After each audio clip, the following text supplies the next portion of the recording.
nagkabuhol-buhol ang daloy ng trapiko sa Skyway sa may bandang Taguig. Kaninang umaga po ito. At yan ay matapos magliyab ang isang pampasayrong bus. Kuwang-kuwa po sa video ang nangyari. Narito ang pagbabalik ni John Consulta, naka-alerto 24. Agad nagbabaan ang 43 pasahero ng Ceres bus na ito na may plakang DXU 470 pasado alas 7 kaninang umaga. Matapos mapansin ng ilang pasahero ang usok mula sa likurang bahagi ng pampasaherong bus na may biyaheng Batangas, Maynila habang binabaybay ang northbound lane ng Skyway. Sa cellphone video na kuha ni Engineer Reden Urnos, isa sa mga pasahero, kita ang pagkatangka ng driver at konduktor ng bus na patayin ang usok gamit ang kanilang fire extinguisher. Pero sa halip na humupa, biglang lumaki ang apoy at mabilis na kumalat sa loob ng bus.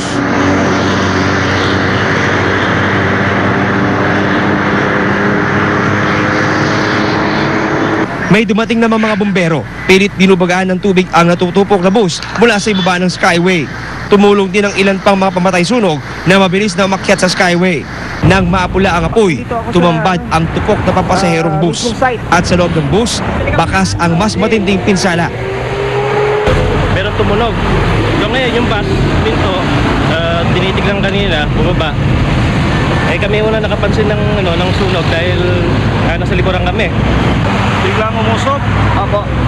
Tapos tinabi ko kasi nag-alarm yung panel board ko. Okay. Pagbaba ko, titingnan ko sa likod. Lumiyab na. Pinababa ko na lang ang pasahero. Okay ba? Walang nasaktan na pasahero pero nagkabuhol-buhol ang trapiko sa northbound lane sa Skyway matapos pansamantalang isara ang dalawang lane nito. Hinala ng mga otoridad, posibleng problema sa electrical wiring ng bus ang ugat ng sunog. John Consulta, naka-alerto 24. Sa lagay naman ng panahon, buwan ng Enero pero asahan pa rin daw natin ang kalat-kalat na pagulan sa iba't ibang bahagi ng bansa. Ayon po sa Pag-asa dahil po yan sa umiiral na easterly wind sa Southern Luzon, Visayas at Mindanao.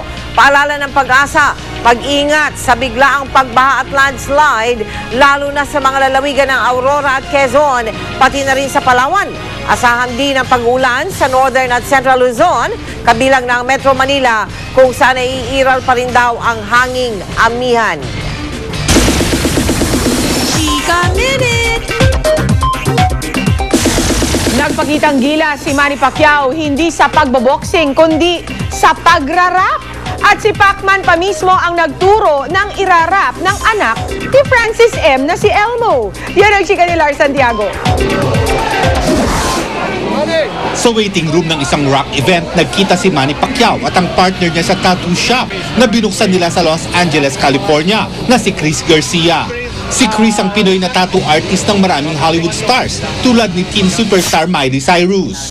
Pagbalik ko sa LA, magpapatato ako ng panther dito sa kamay ko. Kanina napag-usapan namin, kaya naghahanda na ako, magsisimula na ako mag-workout tsaka magpagaling para talagang lahat ng pinakamagandang gawa ko ilalagay ko sa kanya. Ganado si Pacman ng gabing yun, pati sa pakikipag-usap sa iba pang celebrities na nakasalamuhan niya sa waiting room tulad ni Isabel Daza at ni Pinoy rock icon Pepe Smith. Pagdating sa entablado, ipinakita ni Manny na kaya rin niyang makipagsabayan. Nilapitan din si Manny ng magkapatid na Elmo at Saab Magalona para magpasalamat dahil ang gabi ay pagbibigay-pugay rin sa kanilang amang si Francis Magalona. Sabi pa ni Elmo, gusto raw sana niyang makasama si Manny sa isang number pero hindi niya alam ang kanta. Hindi ko alam yung song eh. Yung song ni Papa. Yung, di ba may kanta kayong dalawa? Agad namang bumanat si Manny at itinuro ang kanta kay Elmo para makasabay ito sa kanya sa performance. Bandila ng Pilipinas, sabay-sabay itaas. Pag dalawang persa ang nagsanib, lalo pang lalakas.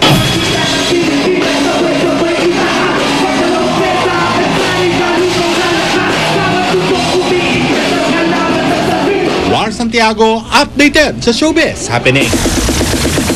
Sa pagbabalik ng Chika Minute, si Aljor Abrenica bilang si Machete, live nating makakapanayam. Tutukan niyo yan mga kapuso, mamaya. Susunod, exclusive, sanglaan sa Makati nilooban ang mga suspect. Dumaan sa manhole. goal na isinilang na maliit ang daluyan ng dugo mula sa puso, tagumpay na naoperahan. Sa kauna-unahang pagkakataon, Pinay tinangal na Ford Supermodel of the World. Tutukan lahat ng yan dito sa 24 Oras.